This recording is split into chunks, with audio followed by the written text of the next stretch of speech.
Hi friends, எல்லாருக்கும் வணக்கம். Welcome to வான்சரகல் சேனல். இன்றைக்கி நம்மளோட சேனலில் ஒரு சூப்பரான சாம்பார் ரெசிபி தான் பார்க்க போகிறோம். பருப்பு எதுவுமே இல்லாமல் 5 நிமிஷத்தில் எப்படி செய்கிறதுன்னு பார்க்க போகிறோம்.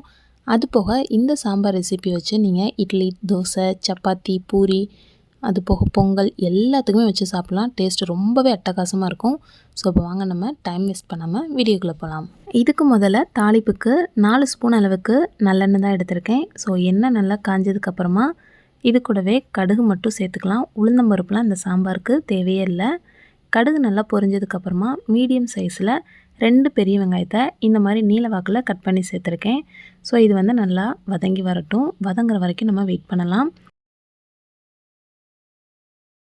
ஸோ இப்போ பாருங்கள், வெங்காயம் இந்த அளவுக்கு வதங்கி வந்ததுக்கப்புறமா இது கூடவே காரத்துக்கு 4லேருந்து 5 பச்சை மிளகாயை இந்த மாதிரி நீளமாக கட் பண்ணி சேர்த்துருக்கேன்.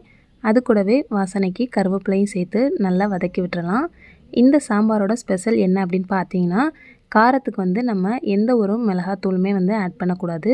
பச்சை மிளகாயோட காரம் தான் நம்மளுக்கு வந்து ரொம்பவே டேஸ்ட்டை கொடுக்கும்.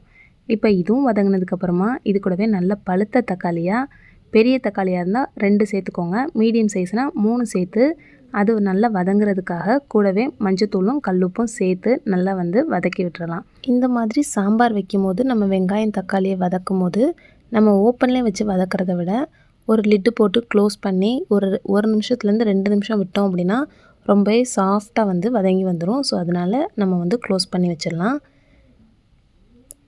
இப்போ பாருங்கள், 2 நிமிஷத்தில் ஓப்பன் பண்ணி பார்த்தோம் அப்படின்னா வெங்காயம் தக்காளி எல்லாமே நல்லா சாஃப்டாக வதங்கி வந்திருக்கு.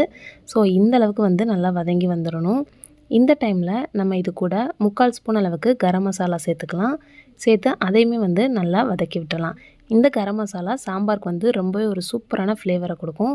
ஸோ கண்டிப்பாக நீங்களும் இதே மாதிரி ட்ரை பண்ணி பாருங்கள்.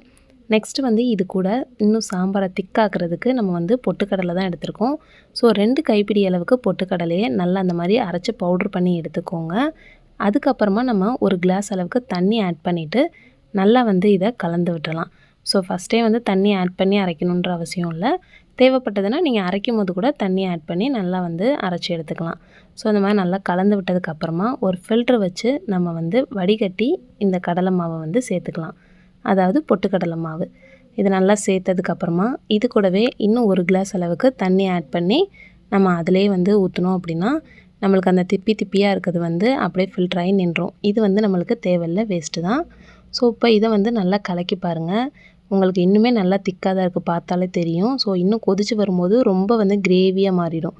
ஸோ அதனால் நம்மளுக்கு சாம்பாருக்கு எந்த அளவுக்கு தண்ணி வேணும் அப்படின்னு சொல்லி பார்த்துட்டு உங்களுக்கு தேவையான அளவுக்கு தண்ணி வந்து நல்லாவே ஆட் பண்ணிக்கோங்க.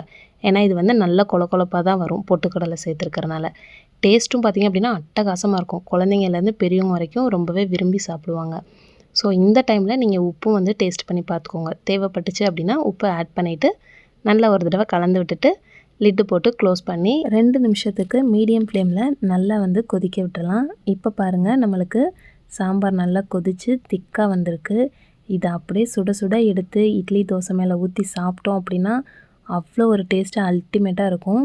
ஸோ இப்போ இதை வந்து நம்ம ஸ்டவ்வை வந்து ஆஃப் பண்ணிடலாம். ஸ்டவ்வை ஆஃப் பண்ணிவிட்டு லாஸ்ட்டாக வந்து நம்ம குட்டி குட்டியாக சாப் பண்ணி வச்சுருக்க கொத்தமல்லி இலைகளை இது மேலே தூவி சுட சுட பரிமாறணும் அப்படின்னா சூப்பராக இருக்கும். இந்த ரெசிபியை பார்த்ததோட விட்டுறாமல் இன்றைக்கி நைட்டு டிஃபனுக்கே ட்ரை பண்ணி பார்த்துட்டு எப்படி வந்துச்சு அப்படின்றத மறக்காமல் கமெண்ட் பண்ணுங்கள். இந்த ரெசிபி உங்களுக்கு கண்டிப்பாக பிடிச்சிருக்குன்னு நினைக்கிறேன். பிடிச்சிருந்தால் லைக் பண்ணுங்கள், ஷேர் பண்ணுங்கள். இதே மாதிரி ஒரு சூப்பரான ரெசிபியோட நெக்ஸ்ட் உங்கள் எல்லாரையும் மீட் பண்ணுறேன். தேங்க்ஸ் ஃபார் வாட்சிங்.